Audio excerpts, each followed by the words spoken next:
You're listening to A Seat at the Tech Table, a podcast by Sisters in Tech, hosted by Anna and Esther Kofarigi. This podcast highlights the experiences of Black women working and thriving in the tech industry. You'll learn about how they found their paths into tech, and hopefully you'll be inspired to consider whether there's a seat for you at the tech table.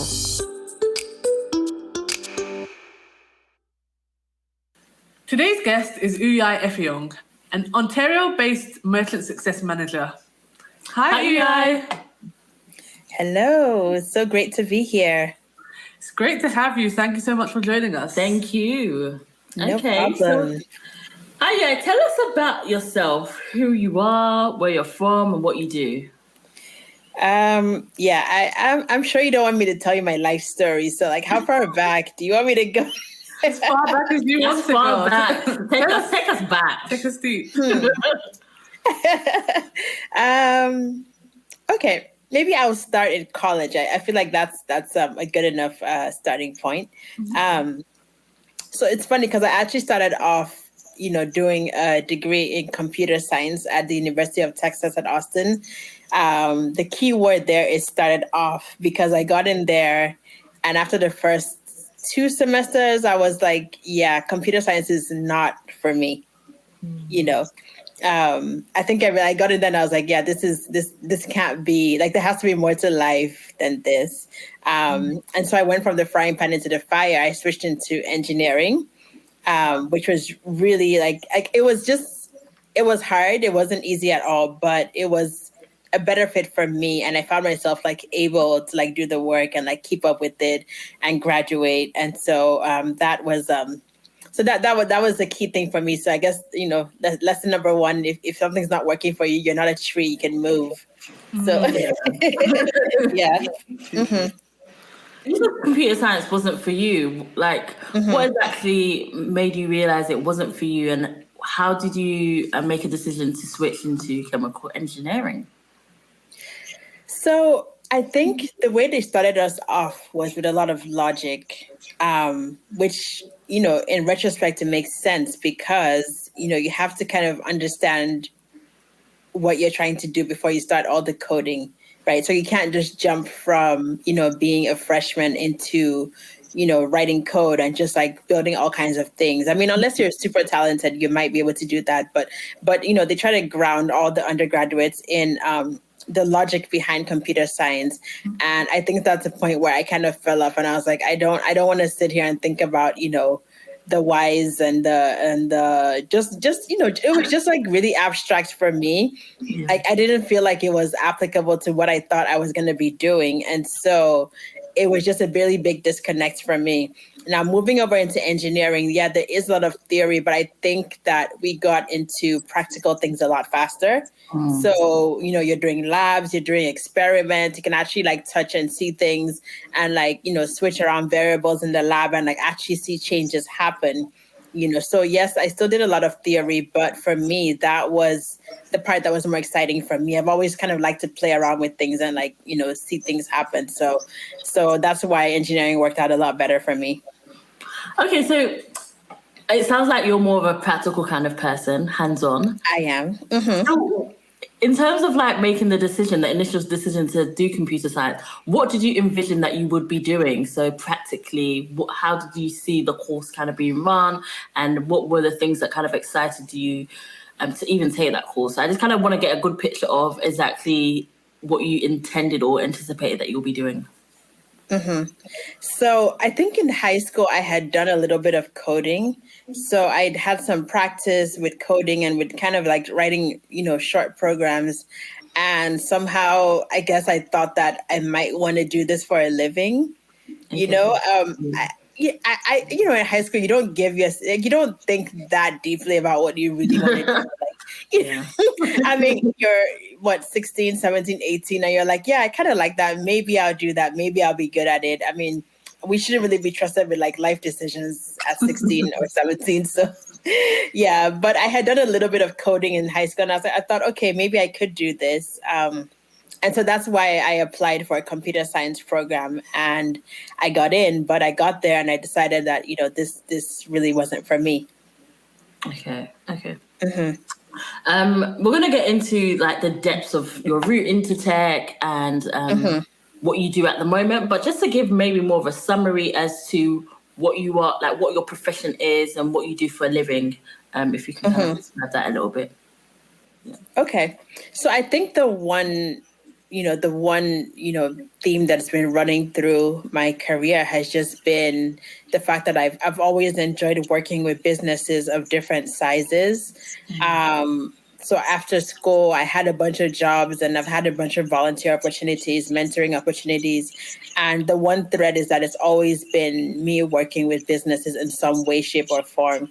So it's kind of a good fit for what I'm doing now because I literally wake up and like think about what my businesses are doing. I think about, is the site up? Are they making money today? Like what's going on? What do they need me to do? What can I kind of proactively reach out to them for? So like I just wake up and like I think, okay, what do my businesses need today? And what do they need next week? And what do they need next month? And that's kind of been the reoccurring theme throughout my career. Awesome. Okay. So this is a nice picture of what you're doing at the moment. So where are you based? I'm based in Toronto right now. Okay. So I know you've lived in quite a few continents. How are you finding living in Toronto, Canada? So first of all, this weather outside is cold, right? It's like, the stereotypical Canada's cold. It's pretty cold right now. We had snow a little while ago, but it's mostly melted now, but it's still pretty cold. And I've been in winter before, but just before this, I lived in Nigeria, so you can imagine what it's like to come from the extreme heat of Nigeria and the humidity to the cold of Canada. It's quite a stark difference. Yeah, I can't even imagine. I've been to Canada once, and I was I was there in the summer, so I always forget the fact that like Canada is super cold. I've never experienced Canada winter, so yeah. You have to be mentally prepared to experience the winter. Mentally and physically, you have to have your coats. Right. Yeah. Right. Yeah, it's pretty fun. Cool. So I was super interested to hear about kind of the fact that you studied chemical engineering, and obviously what you do right now is really different to chemical engineering. Yes. But I always wonder, do you feel like there were things in your course of study that basically help you with the work you do today? So is there anything you managed to salvage from that degree that you use now? So I absolutely love this question because, first of all, I'm biased, but I feel like engineering prepares you for like almost anything in life. If you can make it through, like there's like almost nothing else you can't do. I'm a very like analytical person and like a process person. And a lot of engineers are the same way, like very analytical and like process people. And it really helps me to like work with my businesses because, many of them can kind of just say, I just want to wake up today and make some money, but you don't have strong processes behind you. You're actually going to lose money. And so I use like the process design bit of my degree, like all the time to kind of help them design repeatable processes, help them test it, help them see how best can we implement it, help them iterate, and then kind of like have that be the foundation for how they run their businesses, right? Instead of just waking up and say, oh, Anne, you're going to do this today. Tom, you're going to do this tomorrow. You can have everyone know like the basics of what they're supposed to do, have them know that it's a repeatable process. And then you can spend your creative energy doing other things instead of, assigning duties every day to like the same people. So I use my process-based knowledge a lot for this job. It doesn't seem like it from the outside, but like that training they give you in engineering school is super useful for this.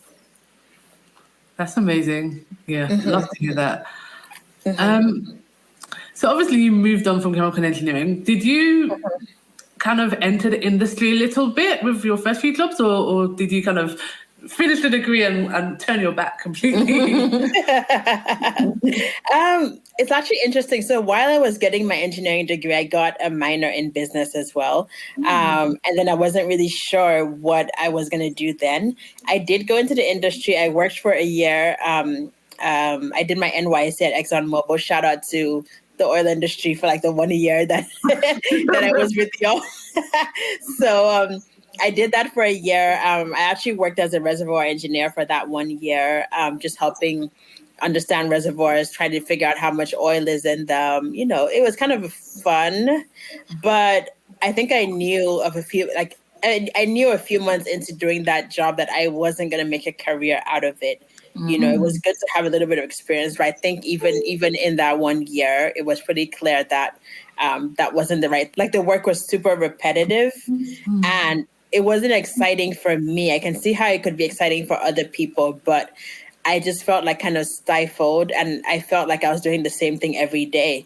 And I know that working as a consultant is different because you can work with lots of different businesses. You're seeing fresh problems, you're seeing fresh teams. And like, to me, that world was like really exciting then.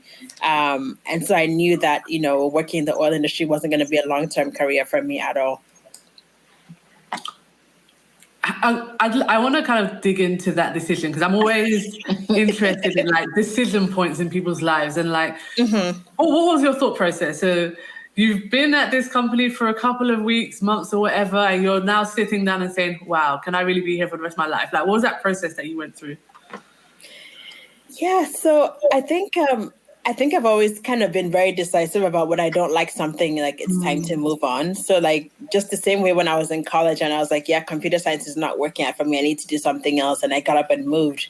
And so a few months into this job, I kept thinking, can I do this for 5 years? Can I do this for 10 years? And if I was being honest with myself, I really could not have done that work for 5 or 10 years. There's nothing wrong with the job. It pays super well, especially if you're in Nigeria. You know that oil industry jobs pay really well, you know, but it just wasn't the right thing for me.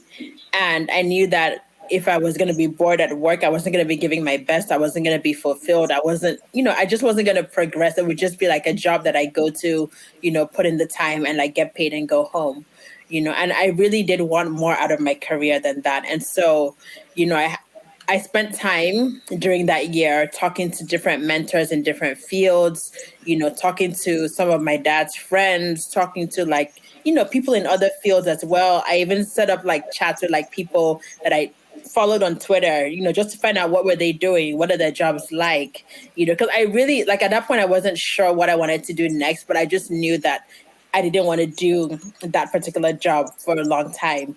And so it was in speaking to just a bunch of people that, you know, I decided that my next step would probably be like good in consulting. And so I kind of decided to edge towards that as my career path. That was the next step I took. Okay, so another thing you said that I really want to zero in on is you spoke about having mentors in different fields. That really stood out to me because I think people always assume, oh, I should have a mentor kind of in the field that I'm in. So how did that come about? Tell me a bit about that.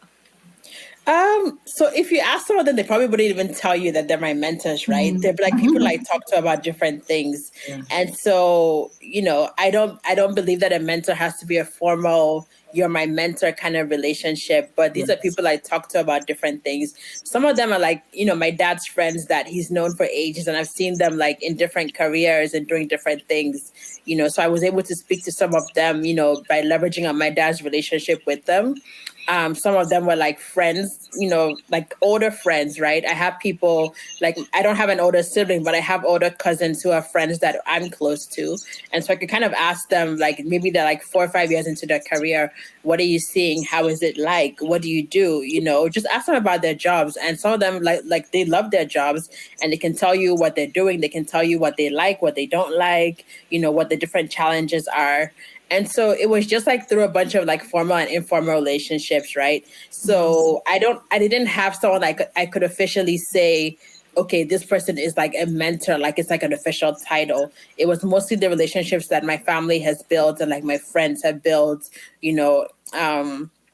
LinkedIn wasn't a big thing then, but I think if I was doing this now, I'd probably like have LinkedIn to like reach out to people and say, okay, you're doing the job that I think I might want to do. How can I do it? How can I get into the field? What are the things you like? What are the things you don't like? That would have been something that I would have loved to have like way back when. So, you know, if you don't happen to have like, you know, family with like lots of people in different fields, like I would say LinkedIn is like a really good way to go. Yeah, no, I think that's even a lesson for me right now because I'm one of those people with like varied interests, so it makes a lot of sense for me to have mentors or just connections in different fields. So yeah, I'm taking that away. So you talked about making the transition from engineering to consulting. So how did you go about doing that? Yeah, so I spoke to two people who, kind of guided me towards this career path. And the funny thing is that they're kind of like me in the sense that they didn't know what they wanted to do, but they wanted a well-paying job. And so they decided, okay, well, I think consulting will let me dabble in a lot of industries. And then I'll use that to figure out what I want to do. So it's almost like an extended playground. Like you get to play with like different businesses, different industries, different sizes of businesses and different teams. And then that kind of lets you figure out which industry you like while someone else is paying you to learn about those industries, right? So they were like, yeah, just come, find a good firm that will give you like a variety of experience, and then use that to kind of decide what you want to do with your life, right? So that you're not sitting at home just like thinking, what should I do? What should I do? And you're not stuck in a dead-end job that you're really going to hate. Just do consulting and then figure out, practically what you like and what you don't like, And so that really stood out for me, and I'll always remember that. And so while I was at ExxonMobil, I started applying to like different consulting firms, trying to see which ones would have like, good opportunities for me to grow and learn from like really smart people. And so, yeah, that's how I made it into consulting. Super cool. Okay, so how long were you in consulting, and kind of, what was the journey from there? So my first firm, I was with them for like almost 3 years. They were like an international consulting firm. I was with them for almost 3 years. Learned a lot, worked with like mostly like larger businesses in Nigeria, worked in a few different industries. And so that was pretty cool because like I built like a really solid network of people while I was there. A lot of them are still my friends till today. So even though we were colleagues then, we still keep in touch. We still message each other all the time. We still chat a lot. So that was a really great experience for me. So I was there for about 3 years, and I started my own consulting firm after that, which was really fun as well. But the reason I moved from, the big firm to my own is that I wanted a bit more control over the kinds of projects I was doing. It doesn't necessarily give you more time, right? So like consulting is like super busy, you work long hours, everyone knows that it's, work-life balance is like terrible, right? But, working on your own firm isn't like that much easier, but it does let you control to an extent, the kind of projects that you do, the kind of clients you work with, things like that. So I kind of moved into my own consulting firm so I could have a little bit more control over those things. Cool. And I think the decision or the choice to kind of go out on your own is very attractive, definitely for people like me, the entrepreneurial spirit. But I think I don't want to say for some people it's more difficult, but it takes a certain kind of person basically to essentially start up your own business.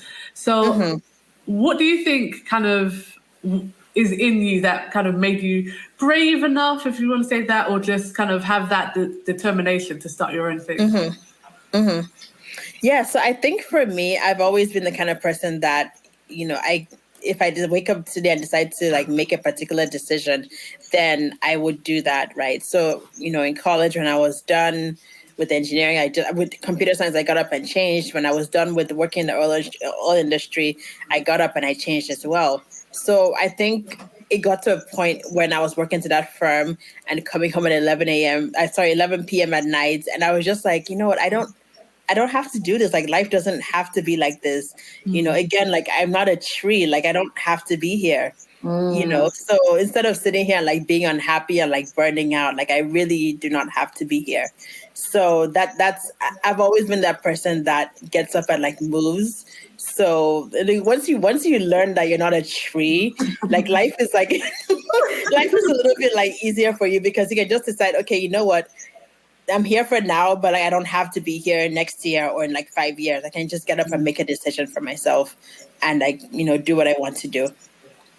I think that's so important. Like the fact that you were able to take that from something you did earlier in your career and kind of maintain that attitude or that mindset to kind of just move when you Certainly when you're done, when you've kind of had enough, when you know that something isn't right for you, just being sure within yourself to know that, okay, I don't have to continue this way. Let me just move. And yeah, it sounds good. Like, Yeah.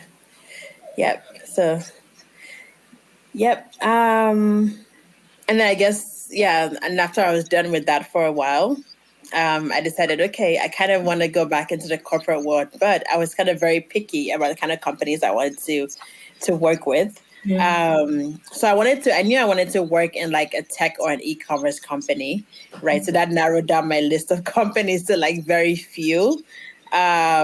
is that based Yeah. off is that based off your experiences of consulting? Like you knew the type of company you wanted to work for? Yeah, so I didn't. Yeah, it's based on that. I knew I wanted to be like kind of like a fast moving technology company. I just felt like it's really exciting, and I haven't had the experience of working inside one because I've always been a consultant since I came out of the oil industry. So I wanted to see how it would feel to work inside one and just kind of be able to like do things and like make decisions that affect like a lot of businesses or like a lot of people at the same time, right? And I just thought it would be like super interesting. And again, I've always kind of been the person that wants to like work with different businesses. I want to help different businesses get different experiences. So it's and my role now is kind of like a consultant like in an e-commerce company because I have like my own book of business that I work with, and I try to make sure that they're doing well, they're doing okay, but I work from like inside my company now and not as a consultant. Okay, awesome. Cool. So was it Booking.com that was that first tech company that you joined? Yeah, I did. I worked with them for a bit. I worked with them for a few months. So that was more of like a contract position. But yes, that was the first one that I had that experience with. How did you find that experience? So did it kind of whet your appetite kind of to do more tech, or was it a very different kind of company? Because every tech company is different. So yeah. Yes. Every tech company is different. And I also, something interesting, I find that, the nation where they first start affects how the company behaves. So Booking.com is a European company, and even though they've been bought over by like an American entity now, but like their roots are like in Europe. They're like much more known in Europe than in America. And I find that like the experience of working inside is totally different. Right. There's some similarities, but like they're kind of like more cautious, a bit slower to make decisions. Don't quote me, but but now that I've been on like this side of things in Shopify, like I can just see like the differences and like where the country of the founder or like where the company first started has like a bit of an influence on like how they behave.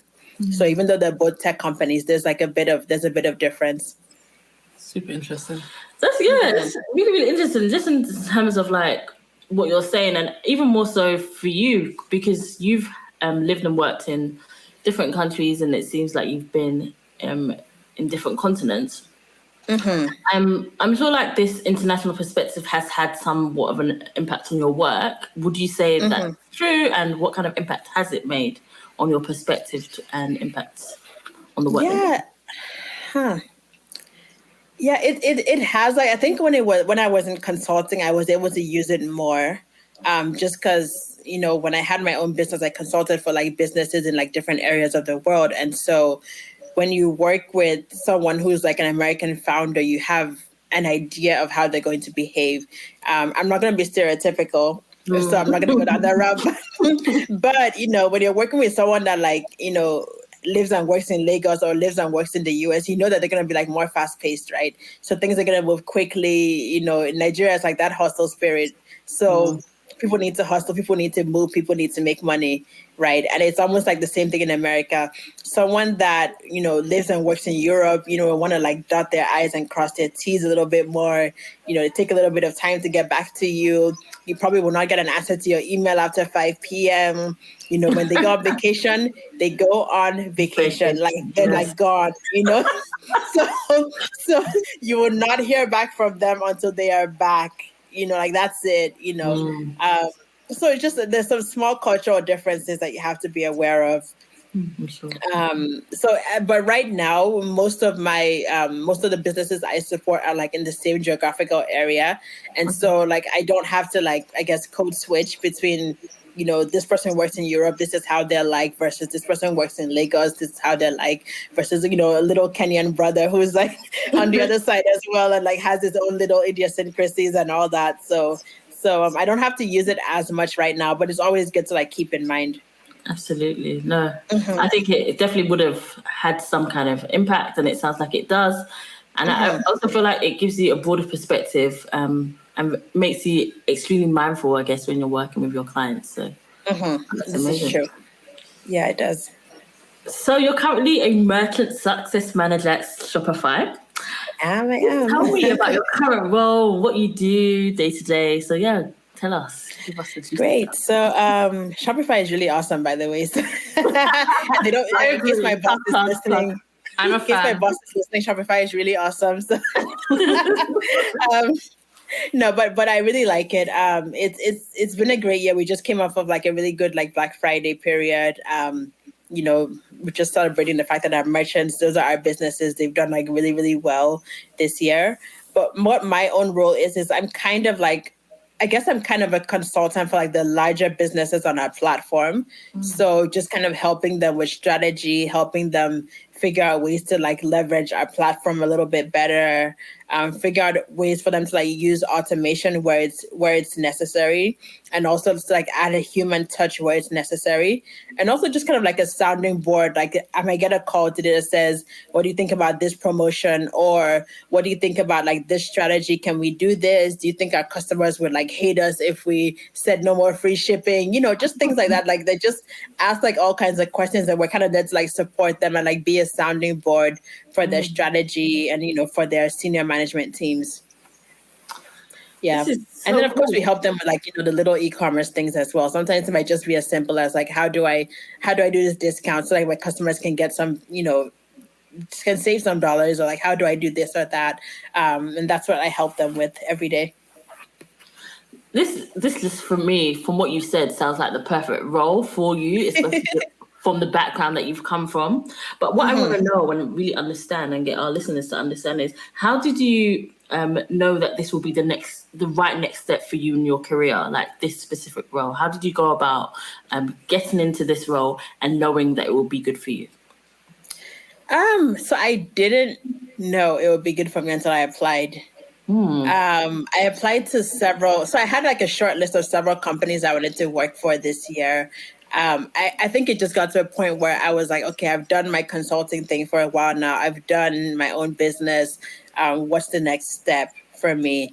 So I spent some time thinking, and then I was like, well, I don't really know exactly what the next move should be. I wasn't like sick and tired of consulting, but I really did want to try something else. And so I thought, okay, what are the hot and happening companies?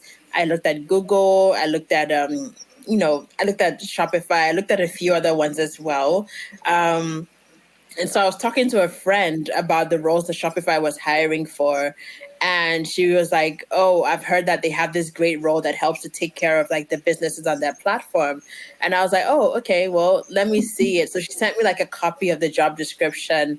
And I was like, oh, this actually sounds like me. Like it actually sounds like, things I've been doing, but with a twist on it. Like, I mean, I know that I would have to learn a lot about e-commerce, but I have the consulting side down. I have like, talking to companies down. I know how to do that. I've been doing that forever. So it really did sound like me when she sent it to me. And so when I saw that the job opened up again this year for hiring, I was like, oh, let me apply. And like, I guess this, as they say in Nigeria, try my luck. So I decided to like try my luck, and I got it. Like it took like 4 interviews though. So it wasn't like, a complete shoo-in. It took like 4 interviews, but I guess part of why that happens is that our talent team really just tries to like hire people that they feel would be a really good fit, so that they don't have to fire you in the next 3 months. so they spend a lot of time like on the hiring process just so that they don't have to like let go of you really quickly. Yeah. No, like I think it's super interesting just in terms of like your journey and where you're at right now. I think one thing that has already stood out is the fact that you were quite keen on getting into a tech organization, and even looking for your next role, you kind of mentioned Google and Shopify. How are you finding working in tech? And yeah, just like your experience from working in tech. 'Cause obviously, you've come from working in the oil industry, and now you have kind of now had a few roles in the tech industry. So, what has the experience been like for you? So I'm only like officially 3 months in now. But I think it's really good for me. Like it's a good stage in my career. I have a good time doing what I do. Part of it comes naturally to me just because I'm used to like talking to businesses. I'm used to like doing advisory for them. I understand how to go in and like do discovery on calls. I understand how to, I guess take the important part from the call and figure out like what's the next best step. So that part kind of came naturally for me because of my consulting background. The part that I had to learn was like the e-commerce side of it because I hadn't had like deep e-commerce experience. So I had to like learn like everything, like, okay, how are people doing websites? How do you set up, advertising? How do you make sure that, your websites are easy to access? How do you set up promotions?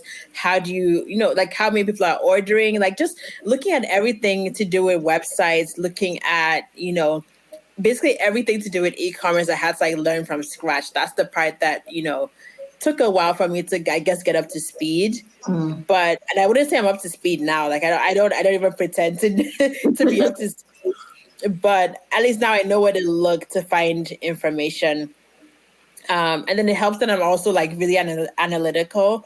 I think that the businesses that I work with really appreciate that because I can easily look at numbers and say, okay, this makes sense. This is good. You're growing, or why are you not like what's going on here? Like something is really off with these numbers.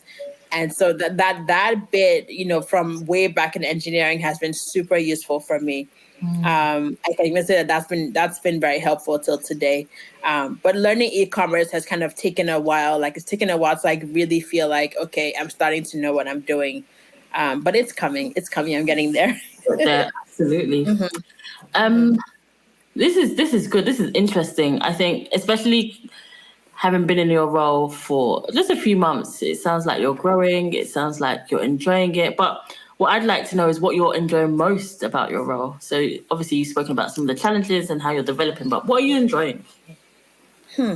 So our company is like fully remote, and I would say that that's been really good. It's been like an awesome experience. And what's even better is that this week we had like a chance to like meet our teammates in person. And so we've been like with our team for like 3 days this week, and like that's just been like super amazing. Honestly, when people say the best thing about Shopify is the people, like I feel like it really is. It's such a true thing. It's been super good for me to like get to meet the team, get to know the team, and like see all these awesome people, in person. So that's one. So that's on the people side. In terms of like the actual work, I think that the best thing for me is like just knowing the impact that I'm making in someone's business. Like if you have like a strategy session with a business and then you can kind of track their performance over time. Like I've had a business that I've had since September and I've been tracking their performance and I can see that they're growing and that like their revenue is growing. They had a great Black Friday. I can see that they've hired more people, so just seeing that satisfaction of knowing that they're growing. Part of it is from, what you've done. Part of it is probably from them too. But I just love seeing the fact that they're growing and they're doing well. And I hope that they'll be able to stick around, next year and next 5 years, next 10 years even. That's really satisfying for me. That's good. Sounds like great work. I'm super interested in e-commerce. Actually, I've attempted a couple of e-commerce projects over the years, and it's a super interesting space. And realistically, all commerce is going to e-commerce in a way, isn't all commerce is going online. So it's the natural trend of things. So I'd love for you to share with us kind of like how you're learning. Obviously, you're learning at work, but are you using other resources to learn about e-commerce and kind of your thoughts on the e-commerce industry that you are kind of entering into, generally speaking? So Shopify has like way too much information internally. Like I haven't even had to look outside because I have not finished what's inside. The problem is like we have so much information and like we need to actually like figure out ways to like organize it so that people can actually find it and like read through it. Like we have so much information. There's like first of all, there's like onboarding that's like really long and detailed. Then there's all the like you have readings you have to do, you have milestones you have to achieve like every month or so. And then you just have to find information. Like sometimes your merchants can ask you questions and you're thinking, where do I even start to find this information? So there's really like a lot of enablement inside the organization. There's like a lot of resources. I haven't had to like go outside outside the company to find information just because we have so much inside, and there's no way that I'm ever going to be able to finish the information inside the company. What we do, like there's other kinds of education that I think something else that's been really good for me is like participating in like pilots, like when people are like talking to our merchants trying to figure out, will this work for you? Does this feature actually help you? Or is it just a vanity feature on our side, right? So that kind of learning is what you can't find in a book. You have to go and talk to people to find that. Yeah. So that's what's been like really useful for me to do externally, like finding out from the people who are actually going to use the features, whether it's important to them or not, whether it's going to be useful to them or it's just for our own ego at Shopify that we have this feature, So that's the learning I do externally. And I find that like super helpful as well. Because sometimes people just build things and they're like, oh yeah, this is super awesome. It's super cool. Everyone's going to love it. And then when it comes out, it's like crickets, like nobody's using it, and then it's like, okay, did you ask the people you are building it for? Did you find out whether it's important to them or whether like they have something else that's filling that need for them, Yeah. So that's the external education that I've been kind of doing recently, like joining the teams that are doing those kinds of projects. And so it's been really insightful to see the feedback. Yeah, so good. I think I said it before, but I'm a big fan of Shopify because I think it's a great tool. I think I've seen it develop over the years, and I've definitely seen improvement. And I think it's one of those companies where it's the interests of the companies are so well aligned with the interests of the users. Yeah. So when businesses and merchants make money, Shopify makes money. If they don't, Shopify more or less doesn't. So I think that is such a good kind of balance to have kind of as a company, which is why I'm such a big fan. Yep. Do you feel like e-commerce is a space that you want to stay in long term, or are there other elements of the work that are more interesting? So you're more interested in like customer experience or maybe some of the usability side of things? Like, is e-commerce like really the attractive thing here, or is it kind of the broader piece? That's a good question. So I don't know if I would have like jumpy feet in 5 years again and be like, yeah, I'm kind of done. I'm not a tree. I can move. I don't know if that's gonna happen in 5 years. But like right now, I find it like really exciting. Like there's still a lot to do and learn. So for now, I think I'm happy to be in this space for now. There's one other field that I feel like I would like to explore, and that would be like product management. I actually did take a product management class at product school earlier this year. So, just trying to like teach myself, like what's the best way to like build a product, get it tested, iterate it until you get like something that people really love. So that's been exciting for me to kind of learn about. I still feel like I would like to do like a job that involves, building a product from scratch and testing it and getting people to love it. That might be something I would want to do in my future. So maybe if I start feeling itchy feet, after I'm done at Shopify, that might be something I might look into in the future. Awesome. That's so cool. Okay, so obviously, kind of you have, I think, very successfily, it needs to be said, navigated your career. And I wonder if there's kind of any other pieces of advice you'd give to people trying to navigate their careers, and particularly navigating into tech. So I think for me, something that's been super useful for me is just like maintaining a network of people to talk to. And I started doing this in college without knowing, like, I guess what it was called or what it was. But like, I've always kind of been good at like keeping in touch with people, talking to them, seeing what they're doing in their careers, and, you know, just maintaining that line of connection. So I could always talk to them and find out interesting things, get advice, you know, and just be exposed to like different opportunities. So I guess that's like the one thing, like if I were to like leave one thing, that's the one thing I would say that has been super helpful for me, because I can see that at every stage in my career, I've had people that have talked to me about different opportunities and talked to me about how things are for them, you know, pitfalls to avoid, or just things to do to like kind of make transitions easier. Like just, it's things that you might read about on the internet, but sometimes you don't really, you know, you can't really implement the information, or you can't ask questions like a blog post that you saw randomly, right? But if someone's talking to you, you have a chance to ask questions, to clarify things, and even to get referrals and recommendations into things that you want to do. So building that network has been super, super important for me. That's the one thing that I can say has really made a difference in my career so far.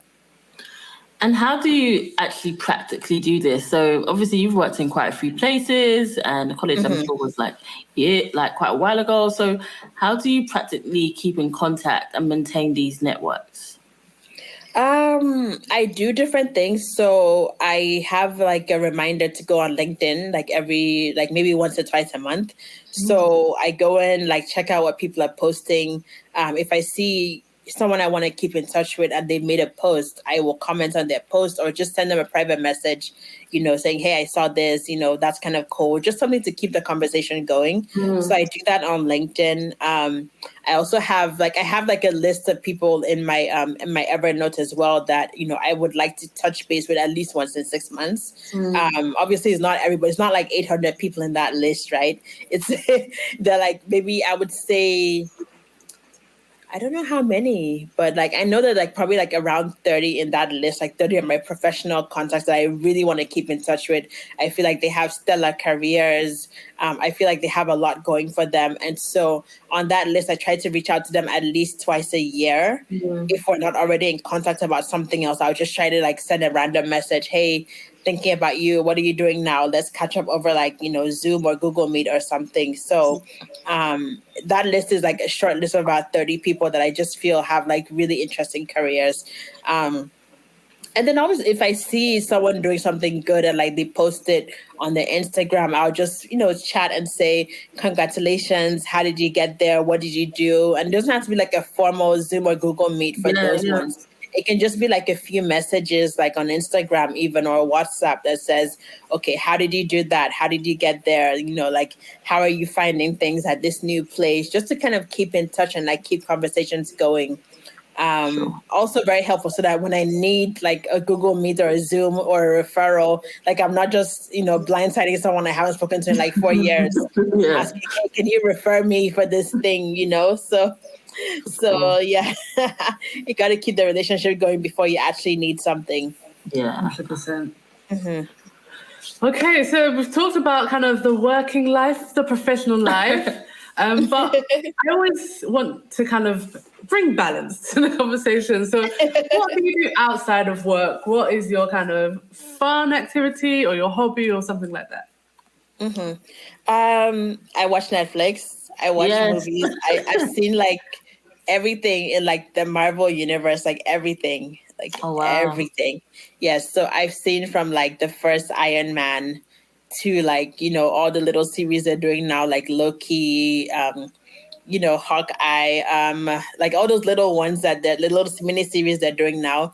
Like I think I've seen like basically everything. So that's my one claim to fame outside work. Yeah. So I you know, do some reading. I watch Netflix, watch movies. What else? I don't know. I don't go out a lot. I go out sometimes with my friends, but like I'm not like a huge like partier. But I go out once in a while. It's good to like go out and like do things that like not work, you know, and not home based things. So yeah. Awesome. Super cool. Yep. Okay. Well, and obviously you've recently started kind of a new role, relatively recently started a new role, but kind of generally speaking, maybe just dreaming, but what would you say the future holds for you? I wonder. I really wonder. I honestly don't know. I mean, I hope that I will be at Shopify for a bit at least. I hope I won't get itchy feet too soon. I really think it's a great organization. I don't know how I'm gonna feel in 3 or 4 years when I've been here and like I've done a lot of things I wanted to do. Right now, I still feel like I'm so new and there's still so much I want to do and experiment with that I'm happy here. Yeah. But I don't know if I'm going to have like itchy feet in the future. There is one other company I'd love to work at, I would like to try working at Google at some point. I don't know what I would do there, right? I'm not sure what I would do. But I would like to try working there at some point in my career. But I don't know. I am really happy at Shopify, though, to be honest. I'm happy with what I'm doing, and like I do love it. I find it exciting. I think you've put it out there. I think it will happen, to be honest. I believe it will happen. No. Yeah, we'll see. Maybe if I feel like I'm beginning to be stuck, I'll see what I can do. Because you're not a queen. Yes. I know, right? Yeah. Okay. Anyway, but that's me. That's where I've come from, and this is where I am now. We love it. Mm-hmm. Okay, well, thank you so much. I think you've shared so much rich information with us today, and we're so grateful to have had you. Before we close out, we'd love you to say anywhere that you'd like to point people to online. So where do you want them to follow you? Where can they find out more information about you? So I'm always on LinkedIn. So just my first name and my last name. It's easy to find me on LinkedIn. I'm on Twitter every now and then, not so much in the last few months, just because it's been so busy. But my username is YOOWAI. So UY, like kind of like a play on the first two letters of my first name. So if you wanted to find me there, I'd be there. Love it. Thank you so much for joining us today. I enjoyed sharing your journey with us. Yes, it was so interesting. Just hearing your journey, just hearing like your experiences, and I found it super interesting. I'm sure our listeners have as well. Thank you. It was my pleasure to be here. Thanks for joining us today and listening to this episode of A Seat at the Tech Table. You can connect with us on our social media platforms.